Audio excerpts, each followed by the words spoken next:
Alright, so let's start with the Adobe Animate CC. Okay. So basic lang to, basic animation lang. So mga magiging topic natin dito is halos basic lang din kung paano mag-animate, and then the rest, it's up to you, especially kung magdo-drawing ka. Ayan. At least may knowledge ka na kung paano mag-animate or gamitin si Adobe Animate CC natin. First is, what is Adobe Animate?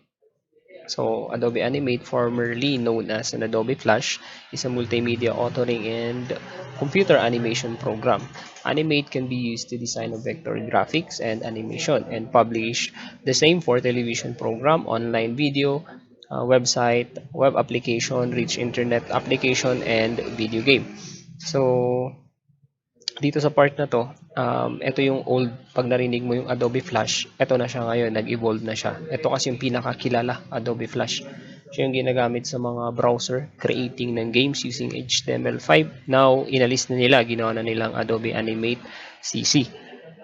And then, Adobe Animate can be used to design vector graphics. Syempre, yung mga drawing mo, lahat yun vector, lahat yun. Hindi pwedeng images yung i-animate mo. Kailangan sarili mong drawing. Okay. So, for the publishing naman, for the television program, known na ginagamit si Adobe Animate sa mga, like for example, DepEd or educational na tutorials na videos, ganyan. Si DepEd sila ang gumagamit niyan. Online video, website, web application, marami yan.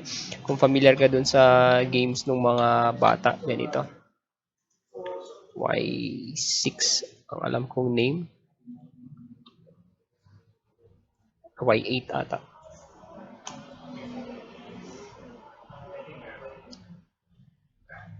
Ayun. Y8.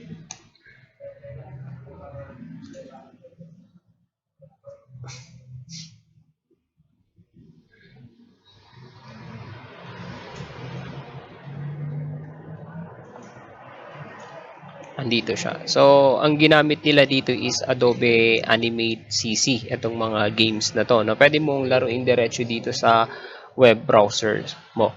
Okay. And then, may alternative din kung hindi mo prefer si Adobe Animate. Meron tayong Toon Boom na tinatawag. Yan. Toon Boom Harmony. Yan. So, if gusto mo mag-explore ng iba pang animation program, ito pwedeng alternative tong si Toon Boom. Actually, ito rin yung isang maganda na gamitin ngayon for animation. So, kilala din sila. Okay. Yan lang naman si yung alternative if in case na ayaw mo si Adobe Animate. Pero pag natutunan mo yung basic nito, like the tools, madali na lang si Toon Boom. Okay. Next natin is si workspace natin. Okay.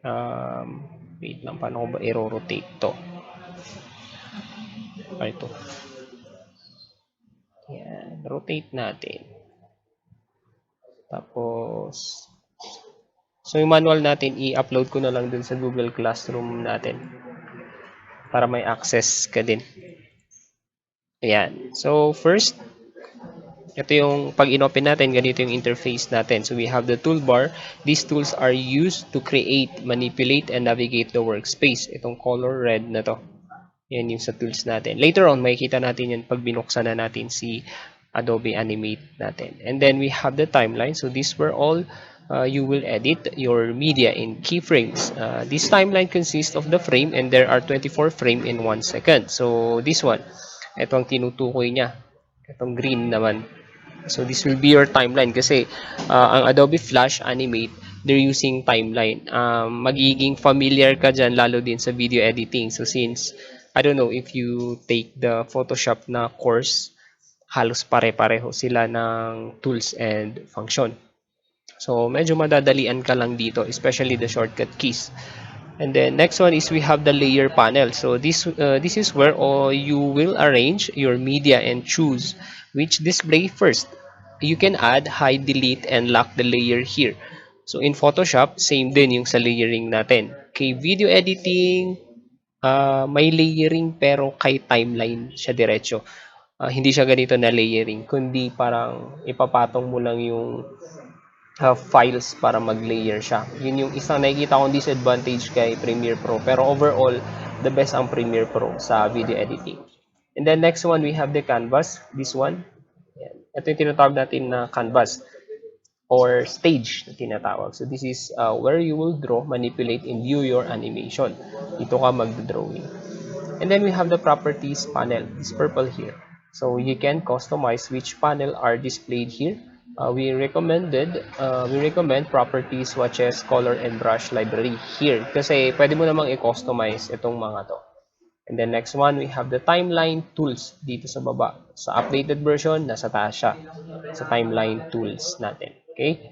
So here you can play, rewind, loop, view multiple frames at one time for smoother animation. You can increase your frame, like you can adjust it into 120 yung maximum. Not sure dun sa updated version kung inaalaw nila si 240.